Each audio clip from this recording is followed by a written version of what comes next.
Asina Maram Oraga, National Highway 2 Infal Dimapur Lambida, Chatpayadan Rambadu, Hosik Ladiba, State Government Asina, Lamdamasida Intapa Puraknabagi, Local Pokong Gisarukamoina, Narang, Kugi Maitesting and Namnataba, Infal the Gig, Guati, Wadaba Bus, Ani Amasung, Infal to Dimapur Fawagi, Yogadabana, Winger Manga, Puna, Kugi Passenger Cham, Manga, Kugi Ayat Apanamta Yaudana, Chat. Kipagi pause lay deoza. Masida kugi chahi ongi matung this mana kugi changba yada ba communities tonga communities in this mana changba yaraga chatoka sintong na rapoza nganang khongcha se kamai na gadi ingresa. Alin yang maru ba ai ba tare pau ai ba tare se phongjing na purakpa hana makda notice window gi viewer sync kai kumna ba thamjari aduga lirina pukhala iba kana si yamna maru ba ai ba tare se minister na na Honadana Saiki National Highway 2 Infal Dimapur gi kanasi koi resume tawbuduni asai ahungi matungda yamna nuaitaba thodok kaya thokraba matungda ngarang dagi hariba Infal Dimapur lambi se koi gi resume tawbugi koi mitna ugre koi gi MS Hana RTC gojine MST haiba gi bus ani yauraga winger manga ko service tawraga passenger sam ko manga yam safe oina chakra yam nungai ba pawni masi thengna su thengna ikoi makata na asigumno ba kana journey asi ikoi kana chatha hangadabani masi gi damakta hojikti hoi kana ni ana basi phara abasu Saigi mapung phana phabagi kana to koin udabani na section thorang infection thokdana ba adagi hena makata na amuk naija dana ba hona bagi tangai phadaba medical care lobugumna housing arang satkhiba pot asigi marakta akoigi adum contemporary habatare akoi singi oiba body kharna madu akoi yaningda phongdokpagi pausu dum yaure iko maram maduna karigumba satliba sida loina bagi yannaraga satle furup kuntratare ni pa pa leminari basiki apamba oire haira kanda yam nungaina akoi satpa phangbadu mak ki marumduda yaningdaba organization sing khara adum singi maruina cookie singi ko phongdokpa yawrakpanina deki hana deki thola yo violence ki nature magi mawung si yenga kanda adum akoida kanani akibadu di adum leitaba natte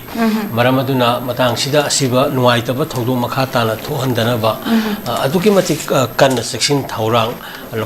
lokhot paduna hena maru oi aduga hojikti koi satpa hau naba sem saba yare maramdi masina aduki matik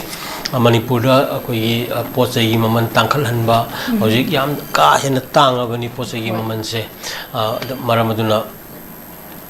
tungan ba ki leite laira mayam gi by lane chat kadauba khokadauba fly ngat da depend tor mayam dagi masina sep tor kadu mayam si yeng kanda adubu sahi ahum chupna thajadabagi nuaitabagi akibagi masak amal lakba asida nauna horoiba anova CM gi initiative makhada koigi mayun chongliba pot asi koigi nip pai batare magi mayun da satlauna kakpa manbagi thodok haibase ya thol loidabani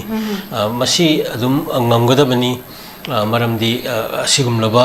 miyamgi oiba apunba furup amatagi na to furup mayamgi oiba property then national highway si kanamtagi kanonati maranati ko aduna no mains akoi road haibatare no mains akoi particular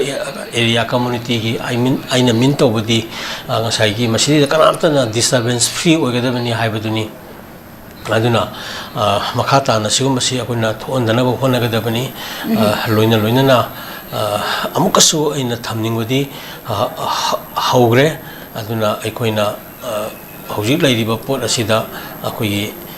makata na masidi amuk thajadaba thohallagadi masina yam kuina sangna amuk akoigi sigumba kano se thajadabi kano se lakhibadagi hena suksingi basu yai maramaduna security measures yam section na lokakadabani aduga loina na khunda laita minariba furup hana gyan taramdre haraga su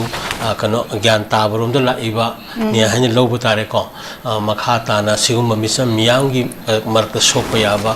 kano mayam sing ase makha na tawdana bu khona gadabani lakadabu salon surun mayam gi yengkanda manipur fully understand tawdabani yellow puru oriba any naga wagera kuki wagera maitai wagera 51 gi matung da lakwa mayam akoi leiminari ba mayam sing ado akoi punna leiminagadabani tawbudati aikoina mito miran sana khuling ba khunai di oiroidabani oidaba padaba toksinaba haiba pot asi leheloidabani aduna makha na highway asida fataba thodok thohaningbagi oiba intention apamba thodok wathok amuk hana commit tawroidabani terrorism gi thok tawroidabani